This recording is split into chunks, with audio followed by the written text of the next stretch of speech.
serious readers.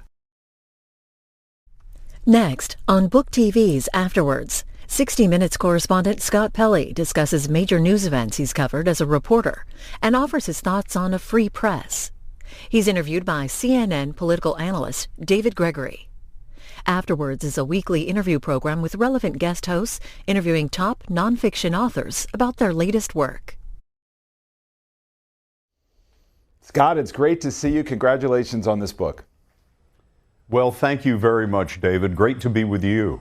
So this is fun for me because I always remind you of this. That's the only way you remember. But about 25 years ago, I was a young reporter trying to build my career, and I cornered you in a local newsroom in Albuquerque, New Mexico, to quiz you then about your career. And so for me to just continue the conversation is great. I'll just pick up where I left off 25 years ago. I remember that very clearly, and then you and I worked opposite each other. You were at NBC covering the trial of Tim McVeigh back in those days in Denver. I did. That's right, and went on actually to marry after the trial was over one of the lead prosecutors. So Oklahoma City is, and that horrible event is something that stayed with me, but also in a pleasant way in the aftermath of all of it. Scott, let me start with journalism. This book, Truth Worth Telling, is really an example of a wonderful career in journalism, and journalism done the right way with a sense of purpose and a sense of meaning. So I jump right to the idea of where you think the state of journalism is today, and you write so jarringly in your book that the dividing line that matters now is the one between journalism and junk. That is what's crucial right now. It seems to me, David, never before in human history has more information been available to more people, and that's a great thing. But it's also true that for the first time, never in our history has more bad information been available to more people. So much of what we see on the internet is cynically cast by foreign hostile governments, by cynical politicians to bend and change American opinion. I really ask myself the question, what's the fastest way to destroy a democracy? Is it war? Is it terrorism? Is it another Great Depression? I don't think so. I think the fastest way to destroy a democracy is to poison the information. That's exactly what we're seeing right now. We've moved, in my view, from the information age to the disinformation age. And that's exactly where people like you and I come in. That's what journalism was invented for, was to be an antidote to gossip. And so much of what we're seeing online these days is just simple gossip. It's gossip, it's the influence of social media where it's really the amplification of opinion. And yet, here we also are sitting astride a reality in the news business where there's such great interest, there's such a high level of engagement, and we see traditional news sources, although ironically more in print, I would argue, than in broadcast, doubling down on their commitment to investigative journalism and good old-fashioned accountability journalism. Do you agree? I do. Somebody stopped me on the street the other day and said, "Oh, this must be a terrible time to be a reporter." And I said, no, this is a great time. This is the best time to be a reporter, because with all the criticism that has been focused on us, particularly by the administration, the American people are now watching us. And this is a wonderful opportunity for us to show the American people what we do, how we do it, and what our principles are. And all of that is true. And again, people are engaged. But, you have, as I have had, a very traditional path, which we'll get into the ranks of journalism. What has been difficult as someone who is not an opinion journalist, someone who calls it straight, reports it straight, is that people like you are increasingly seen more skeptically by those who condemn an independent media as being something of a facade, of a charade, that there is no such thing. How have you dealt with that? I think the bias is almost always in the eye of the beholder, not in the journalism, but by the people who are watching it. You've done and I've done interviews with presidents, for example, in which the mail comes in 50-50. You dirty Democrat, you tried to get the president and you couldn't do it. And then the next letter is, you dirty Republican, you tried to skewer the president and you weren't able to do it. It's the same interview, but the viewers are very, very different. What worries me today, David, is I fear that the American people are withdrawing into what I call citadels of confirming information, where they're choosing media that tells them that what they already believe is right. And that's just no way to run a democracy. You can't run a democracy that way. Compromise is the only way to move forward. And so we have to listen to one another. We can't wall ourselves off in these digital citadels of confirming information. And so that's the message of this book. It is something that I feel is the biggest threat to our country, is this combination of poisoned information and the American people withdrawing into opinion media instead of coming onto the mainstream. You know, I hear so many people talk about, the mainstream media, the mainstream media. That's where I want to be. I want to be in the mainstream. I don't want to be on some tributary off to the left or off to the right. The mainstream is where the American people are. And I'm proud of the mainstream media, and I hope it remains robust because our democracy depends on it. Let me pick up on that, Scott, the notion of the mainstream media, which I agree with you is, it's funny on a couple of levels, ironic on a couple of levels. That which is considered mainstream, which is a pejorative term, the way a lot of people use it, would include outfits that never intended to be mainstream, like, say, Fox News. You don't get much more mainstream than that in terms of being at the heart of what people are watching and consuming. And yet it seemed as a pejorative. There's no question that journalists bear some responsibility for what has been a crisis of confidence. You see this, you experience it as you speak around the country, as you meet people around the country, that people tend to view us more skeptically. And I take your point about that is from where they sit. It's their point of view. But whether it's missteps that are large crises in journalism or the nature of the coverage of, say, the 2016 race, giving Trump too much attention or missing, in effect, what was the Trump election, that we're missing some things and it's eroding confidence. How do you assess it? Well, first of all, I think it's a good thing that the public is skeptical of media. I think they should be skeptical of media. I think they should be very skeptical of government. Skepticism, but not cynicism. We should be very aware, particularly now in this internet age that we're in, very aware of what we're reading and what we're seeing and be skeptical about those things. That's a healthy thing in my view. I worry, David, that the viewer sees a lot of journalists, particularly in television, who are more interested in celebrity than being credible. I just gnash my teeth. My wife digs her fingernails into my knee when we're watching a movie and we see a real reporter appearing in a movie. One night he or she is giving you the presidential election numbers, and the next night they're in a movie reporting some alien invasion from space.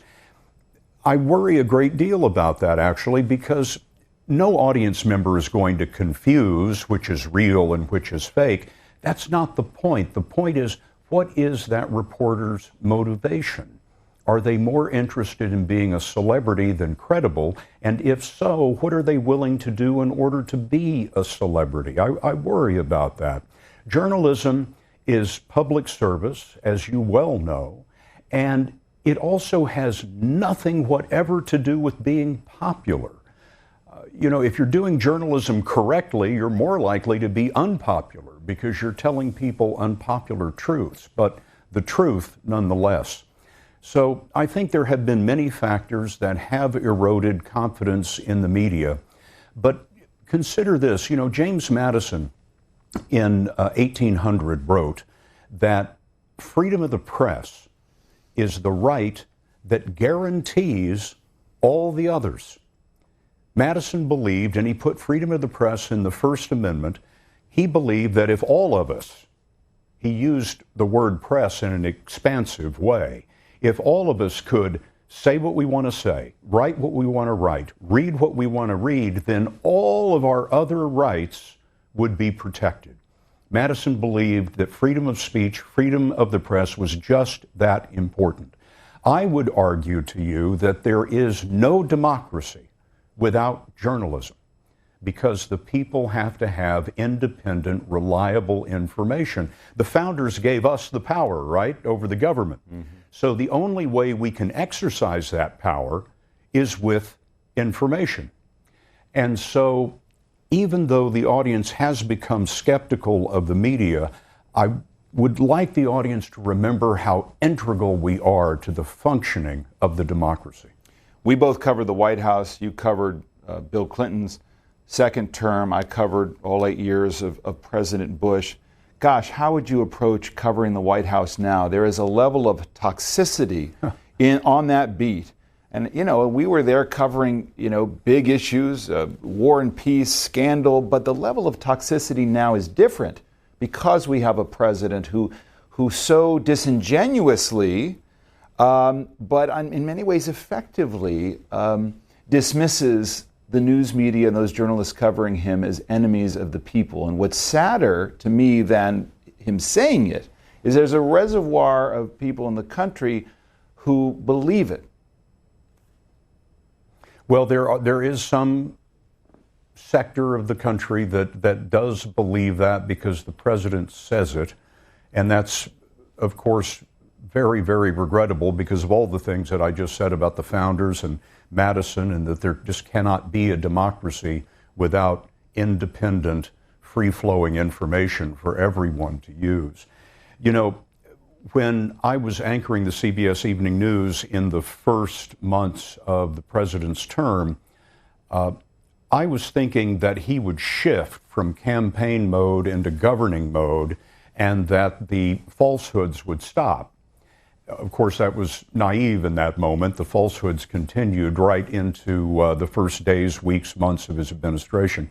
So on the evening news and on many other broadcasts, CNN as well, of course, we just started telling people the president said this, it's false, these are what the real facts are. And then the president described us as the enemy of the American people. Ridiculous, because we are the American people. Journalists are your neighbors. They're the people who live in your town, write about your town. We bring vitality to the national conversation. We serve the public interest. We serve public safety. And you just couldn't have a great America without a great journalism function within the country. I went to the White House. I was invited to the White House to have lunch, me and some other anchors, with the president. And I said, Mr. President, the enemy of the American people rhetoric concerns me because I'm afraid it might incite violence. I'm afraid that some poor, deranged individual is going to walk into a TV station or a newspaper and shoot the receptionist because we're the enemy of the American people. And the president thought for a second, and he said, I just don't worry about that. So I took him aside. I was thinking he might have just been performing for the table, and so I took him aside after the lunch very privately, and I said, I really hope you'll think about this. And he said, okay, I'll think about it. But nothing really changed.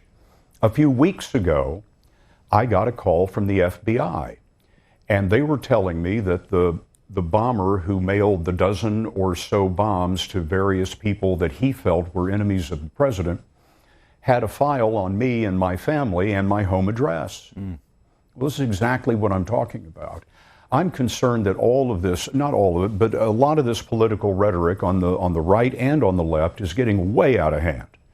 And we need to think about public safety. All of this name calling has just become way too much. And we need to think about the safety of men, women, and children in this country. And the very idea of bombs going through our post offices and through the public mail is just a horror to me. And I think it's because of this rhetoric that we're hearing. It is chilling. The power of platform, therefore, in journalism is really important. I speak for myself, but I know so many others in our line of work. There isn't anybody who doesn't look up on Sunday night and watch 60 Minutes and wish they could do that job. And you've had that job, and you've had that platform. And the things that strikes me, I remember meeting an associate producer years ago who worked for Mike Wallace, and we were sitting at lunch, and I got the first, derivative of the Don Hewitt, the famed former executive producer of 60 Minutes, his lesson about what the mission of 60 Minutes was. And he said to me, issues are for theologians and philosophers. We tell stories. The power of story is what you do. It's what you've related in this book, because the stories that you have told, the people you have met, have formed you as a journalist. Why is that the building block of your career that's probably the most meaningful to you? Well, in some sense, I learned it from Don Hewitt. As you were saying, you used to go into Don's office and you'd say, Don, climate change, it's a big deal. We've got to do a story about it. And he would wave you off and he would say, that's an issue. Tell me a story. And what he meant by that was, if you find the narrow, fascinating story that illuminates all of the issues of climate change, that's when you have it. It struck me. Steven Spielberg, for example, he didn't write a movie called D-Day. Right. He directed a movie called Saving Private Ryan. You learned everything you needed to know about D-Day in that very personal story. He didn't do a movie called The Holocaust. He did a movie called Schindler's List. And again, you learned everything you needed to know about the Holocaust in that very personal story. Well, that's what we do at 60 Minutes. We're going into our 52nd season next season. It's I say this humbly and with just enormous gratitude. It's the most successful television program of any kind in history, and we are working like hell on it every week to make it as good as we possibly can. How does it work, Scott? Take people inside a little bit. How do you think about what you want to do, what stories you want to tell, and then how does it get there? Well, mechanically, I have about a dozen people who work with me, producers and associate producers like the one you were speaking of earlier, and we all get together and I'm going to do about 20 stories in the course of a season. And so the tension always is, what are those 20 stories going to be? We could do 200 stories, but we want to focus on the very best things that we can do. Very often, to me, that comes down to public service. Can we do some good here? Maybe exposing corruption or the work, for example, my colleague Bill Whitaker has done on opioids this past season. It's been an enormous public service to this country. Can we illuminate a problem that most people aren't aware of? Or can we just tell a fascinating story about someone who might be very inspiring to the country as well? So we go through those ideas, and then the producers go out and they start researching the story and interviewing people. And that is an important moment, because we really only want to interview people who are great storytellers themselves. And so sometimes the producers will come back and say, we tried, we just can't find the right people to put in this story to make it a 60-minute story. And so we'll discard that one and move on to the next. People think that Bill Whitaker and I and Leslie Stahl and Steve Croft are all in the same office and we're all working together. But actually, it's very stovepiped. Each of us has our own team. And I have no idea what Leslie Stahl or Steve Croft are doing. I see their stories for the very first time on Sunday night at 7 o'clock Eastern Time. So I'm always surprised and delighted when I see those.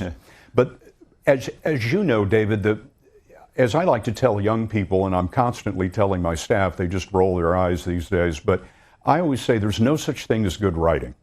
There's only good rewriting. And so I think the audience would be amazed at how many times we write, edit, rewrite, edit, rewrite, and edit these stories before they ever see them.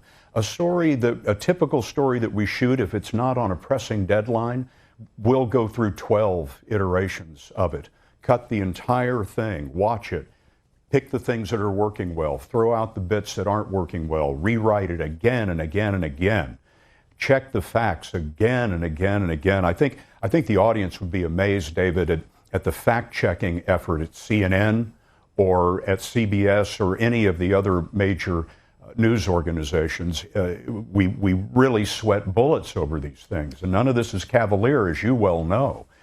I wish the audience understood that a little bit better, and it's really up to us to give them a better look into what we're doing. But your question was, mechanically, how do we put 60 Minutes together? And there's the answer. So, I'm going to be a little self-indulgent here because I've been a big admirer of your work. But when we talk about impact on an audience, where you tell a story that people feel, not just hear, not just see, but they understand something, it comes from some of the craftsmanship of the storytelling that's specific to our medium that we love, which is television. And I could go through many stories. I didn't need the book for this, but you write about them. One you didn't write about, well, you may have written about it, I may have missed it. But one story I remember in particular, and I know people who've worked with you and part of your reputation is that you are, as a story producer, you think a lot in the field and you're very precise in the field about what, because you're a photographer as well, what you shoot and how ultimately the story comes together. I always remember a piece you did for the evening news about the destruction of what was left of the Murrah building in Oklahoma City. You had multiple cameras set up to capture the implosion of the building, but that wasn't the story. The story was the impact on those who watched it. Talk a little bit about how a day like that comes together, where you're thinking about, I'm going to use all of my tools in my basket here to really make an impression, to tell a story. Well, in that particular case, David, it occurred to me that everyone was focusing on the building, but the building was a symbol of what had been lost, the enormous burden on the families in Oklahoma City. Everyone, as you remember, everyone knew someone who had been impacted by that terrible act of terrorism.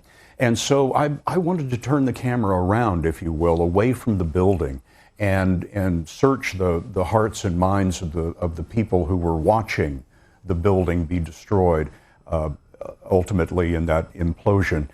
It just seems to me that every story is about the people and the way they're reacting to something, the emotions that they're feeling, the way that they think about the things that are happening in the world today. It reminds me of an anecdote in the book. I was in Paris anchoring the evening news the day of the ISIS attack that killed 120 Parisians a few years ago. And that night it was raining, and I was watching a parade of people come to a makeshift memorial in the street, on the cobblestone street there in Paris. And children, men, women, and I was looking in their faces in the reflected light of the candles that they were holding, and it just hit me all at once. I thought, I have seen these people before. I saw them at the World Trade Center on 9/11. I saw them in Oklahoma City after the bombing. I've seen them in every language, in every culture around the world. They had this expression on their face of utter bewilderment, sort of, what's the meaning of life? And it occurred to me that maybe we're asking the wrong question. Don't ask the meaning of life. Life is asking, what's the meaning of you? And that is really the organizing principle around the book. And that's what caused me to start to write the book, was that I had met so many people, as you have, all around the world who exhibit the greatest principles and values during the most difficult times. And so I wanted to write about those people. It's a memoir, yes, but I wanted to write a memoir that wasn't about me because I figured nobody would care about that. But it occurred to me that I had, in fact, met the most incredible people in this profession that you and I hold so dear. And so that was the device that I used to try to tell those stories about the people and what made them great. You talk throughout the book. You write about other people, colleagues, who have had a tremendous influence on you. As a war correspondent, as you have been through your career covering the major conflicts of recent memory, you relied on the influence of your former colleague, Bob Simon, the legendary war correspondent, Middle East correspondent for CBS News, of course, 60 Minutes correspondent, who died tragically on the West Side Highway in a car accident, despite braving and surviving all the dangerous war zones that he'd been in. What did he teach you about storytelling and about journalism? You know, I learned from Bob mostly by observing. He wasn't the type to be a patient teacher and mentor, but his work was just titanic to me, just amazing.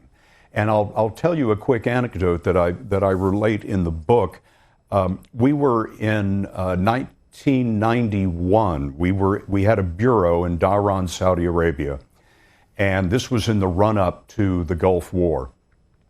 Saddam Hussein was launching Scud missiles from Iraq into Dhahran, and we had a bureau set up in a hotel, and the protocol was that when the air raid siren went off, the lights would go out, the air raid warden would come in and escort everybody down to the bomb shelter. So the first time this happened, I'm a young correspondent at CBS at this time. I probably hadn't been there more than a year.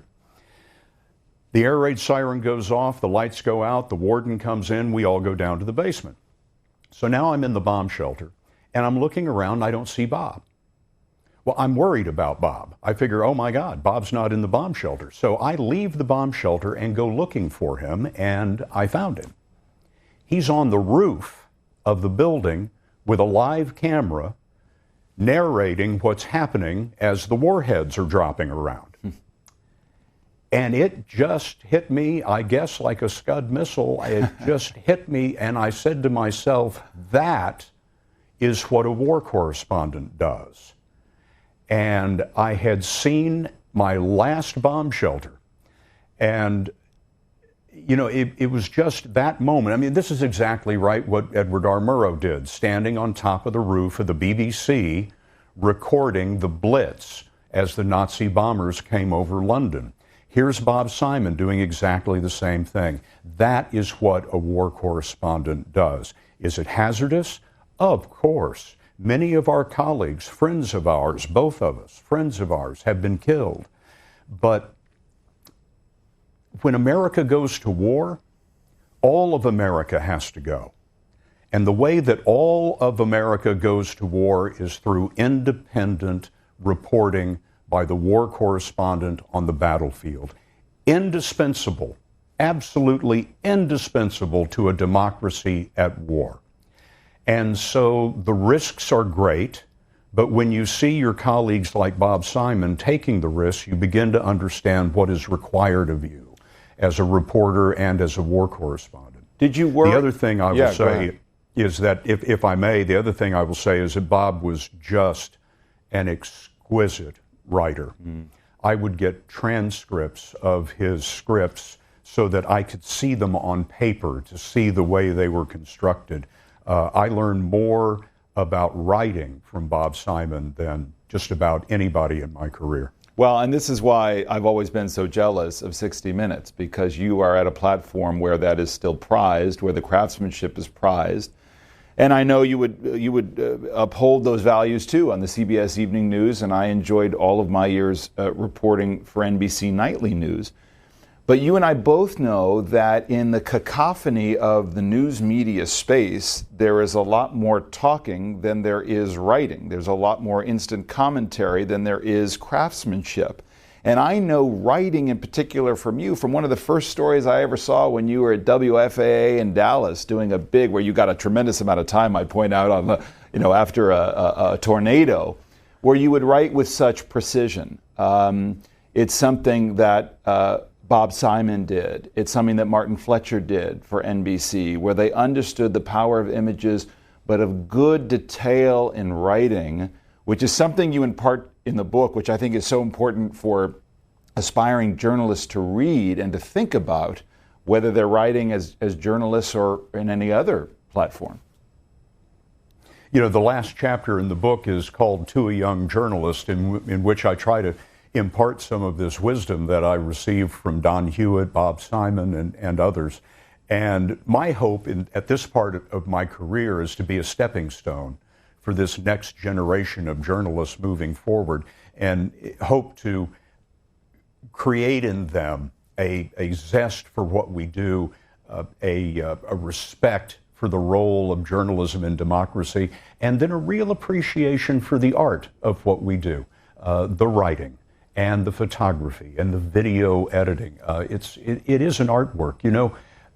We are blessed at 60 Minutes because each of those 60-minute stories is about 12 minutes long. It's a few seconds on either side of 12 minutes. And what those really are mini documentaries.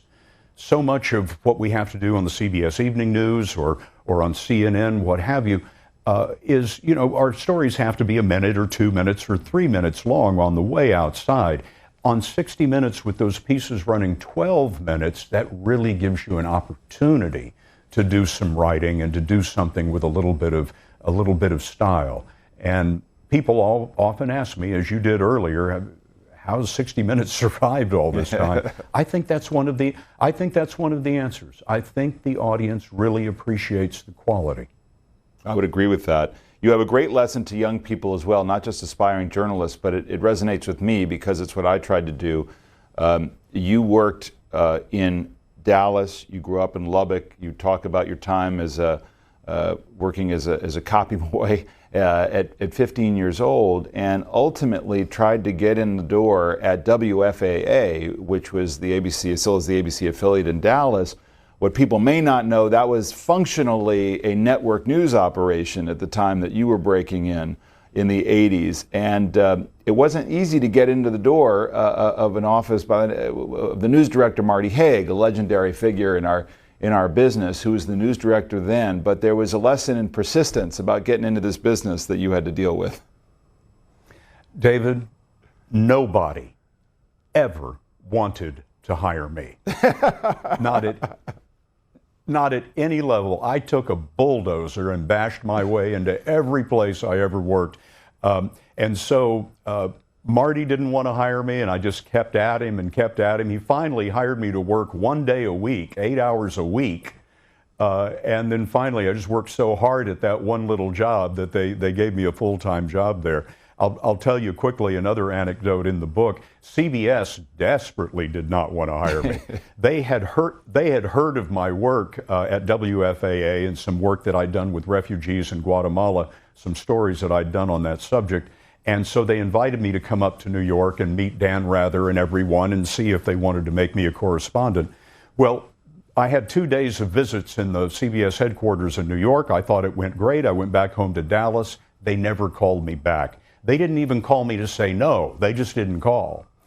The next year, I kept working on my material. I came back and saw them again, went home. They never called me back.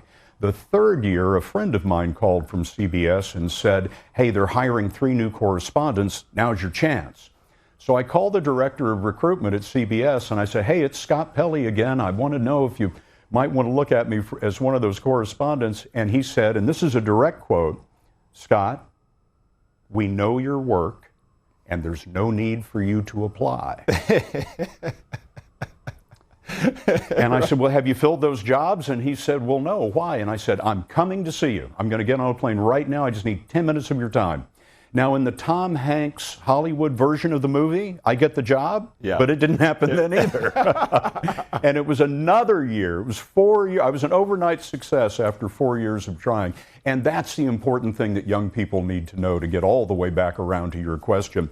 I tell young journalists in college, you're going to be told no 30-1. Collect those no's. Throw them over your shoulder. It's just one more step toward yes. The only people who don't work in our industry are the people who give up. And you're another living example of that. No, true enough. I mean, I remember I used to tell people like yourself, I'd make a point of meeting someone like you, because you're a bit older than I am, and I would say, I'd feel the need to say, listen, I'm going to achieve X. It's important that you know that. And I would walk out thinking, they don't care what I intend to do. It's ridiculous. But it was my own statement of ambition to say, I'm going to get to these people, and then I'm going to find out how they did it, and I'm going to announce my eventual arrival. You know, what about your parents? Talk about the influences on you, not just to go after a career in a profession that you thought would be meaningful, but what shaped your values as someone who thought of this as a public service and it was worth this kind of sacrifice? Well, my parents were classic greatest generation parents. They had grown up in the Dust Bowl of Oklahoma. My father, the minute he got out of high school, signed up for the Army Air Force, and he flew 35 missions over Germany during World War II. My mother was a riveting Rosie. She built airplanes in the United States when Dad was flying them over Germany. And so there's just a lot of grit in my parents and people like them. The people that I grew up with in Lubbock, Texas, it's a farming community.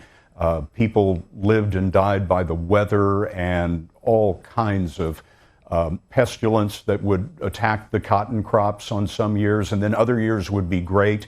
And you really saw perseverance in those people. I mean, they had overcome the Dust Bowl, the Great Depression, the Second World War, and you begin to think, well, if they can do that, right, I can aspire to do things as well and to persevere in much easier times compared to those. My mother was my co-conspirator, though. My career in pursuit of the truth actually began with a lie. I wanted a job. I wanted a job at the Lubbock Avalanche Journal newspaper because I thought I wanted to be a photographer at the time. And the problem was they only hired kids who were 16 and up to be copy boys, and I was only 15.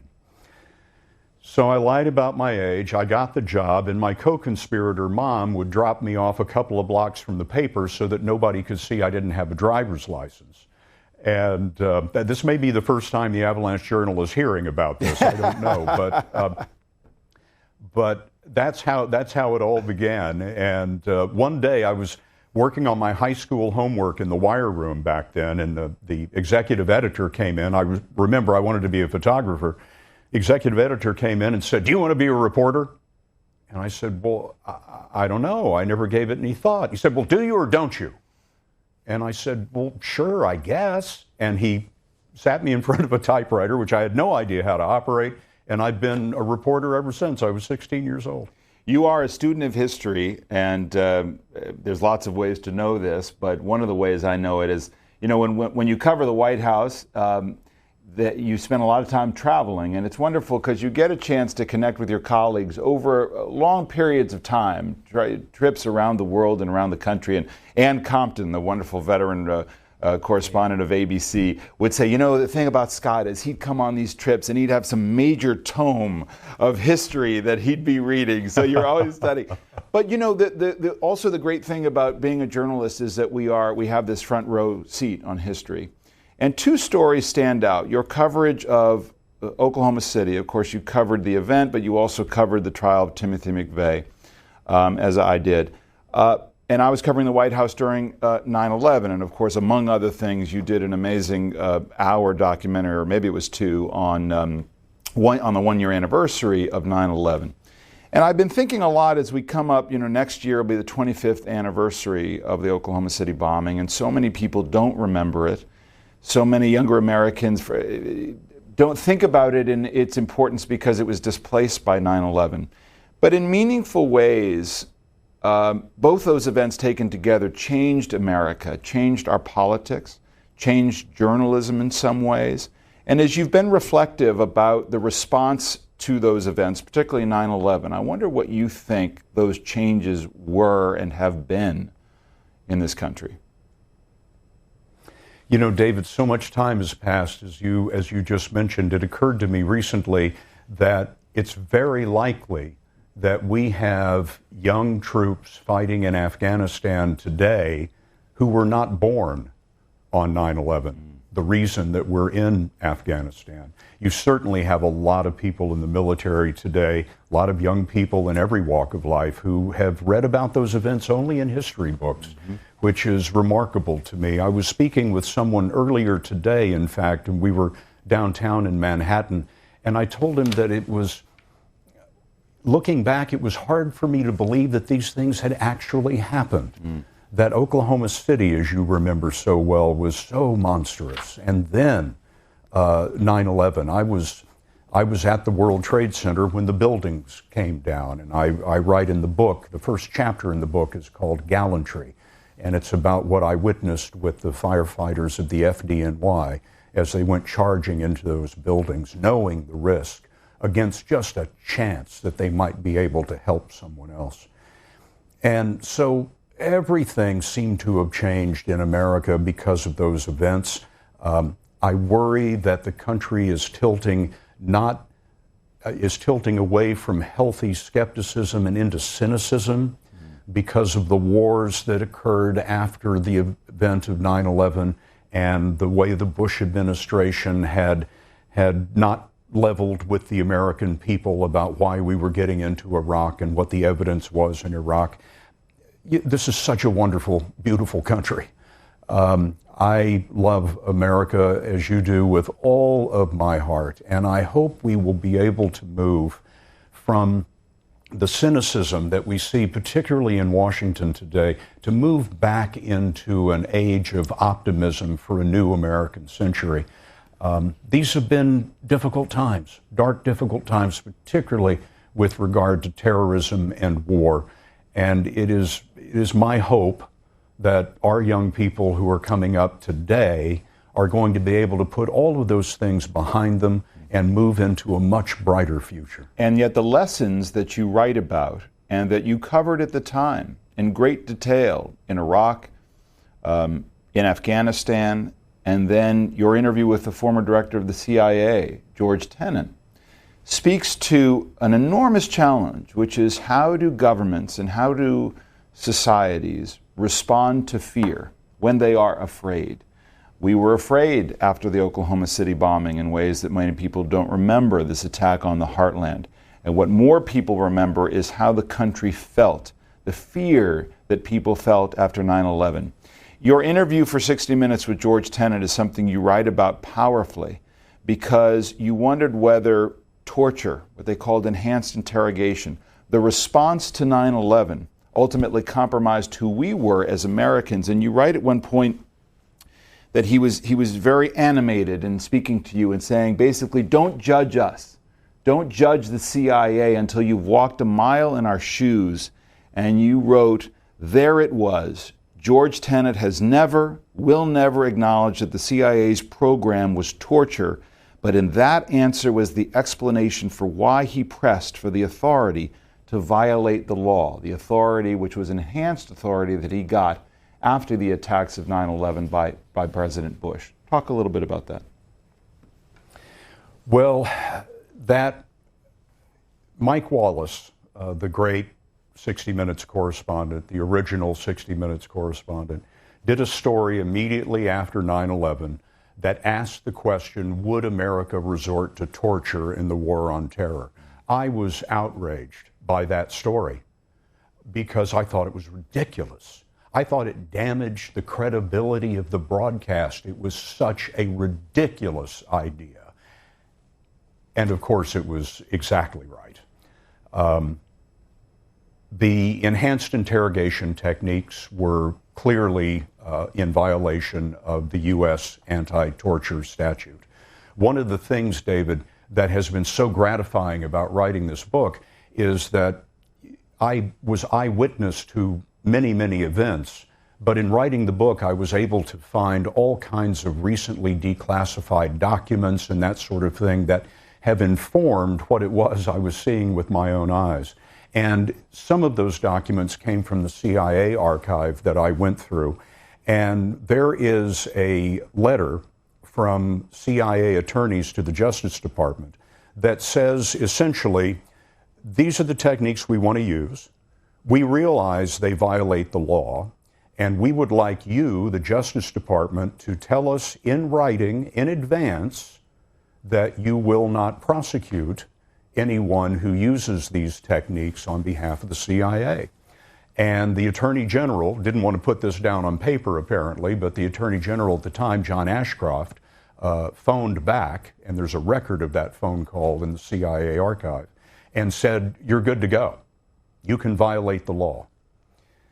Now, imagine the position the Bush administration is in. The worst attack ever on American soil since the Civil War had just occurred on their watch. They were going to make sure that nothing like this could ever happen again. And as George Tenet said, I asked George Tenet, I said, why were these enhanced interrogation techniques necessary?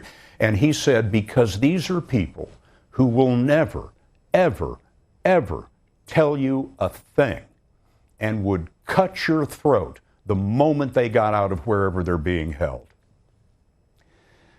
Tenet had never done an interview before.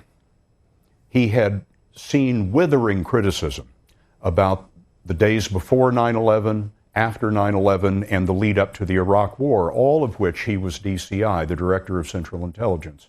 And so this was his first opportunity to answer all of that, and he just came at me. It's the most fun, if you will, that I've ever had in an interview because it was so engaging and so combative.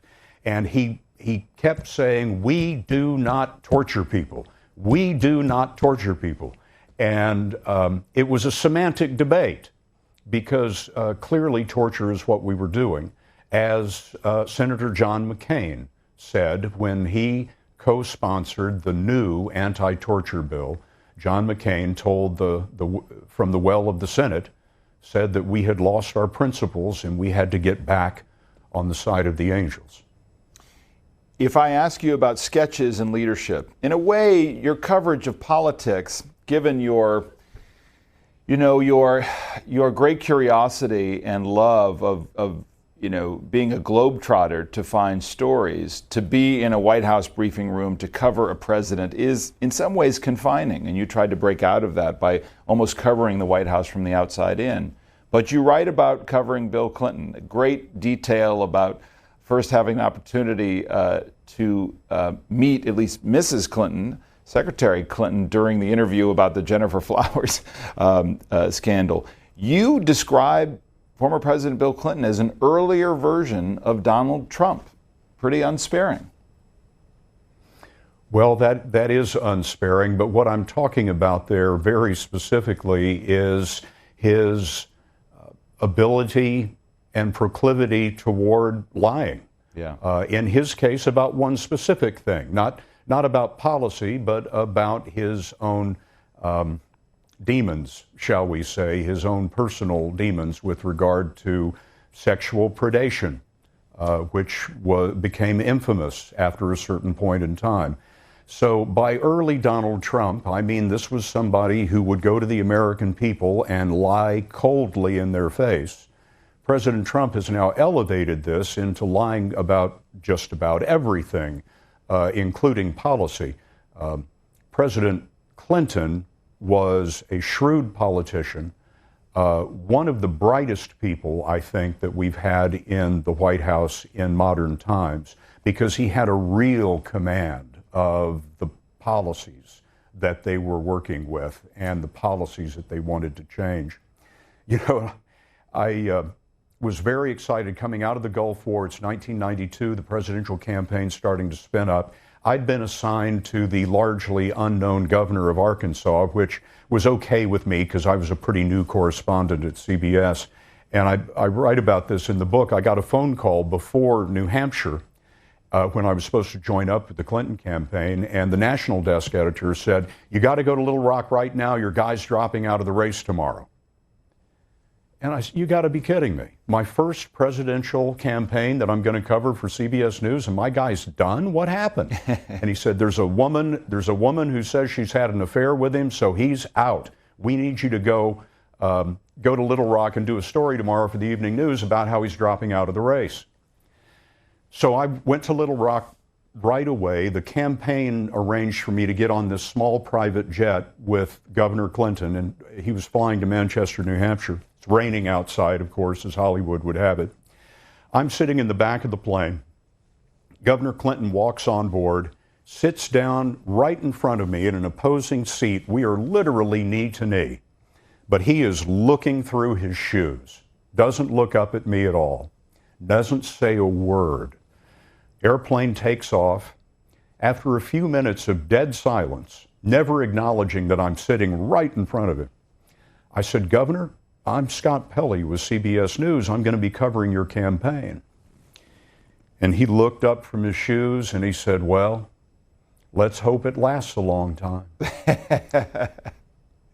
And then, as I say in the book, lasting turned out to be the special talent of both Bill and Hillary Clinton. So I have spent a great deal of time with both of the Clintons over these many years, covering President Clinton's first campaign, covering his White House in the second term, and then covering his wife's campaigns as well. And you share a moment in the book after an interview where you expressed to her how inspired you've been by the fight she's always had.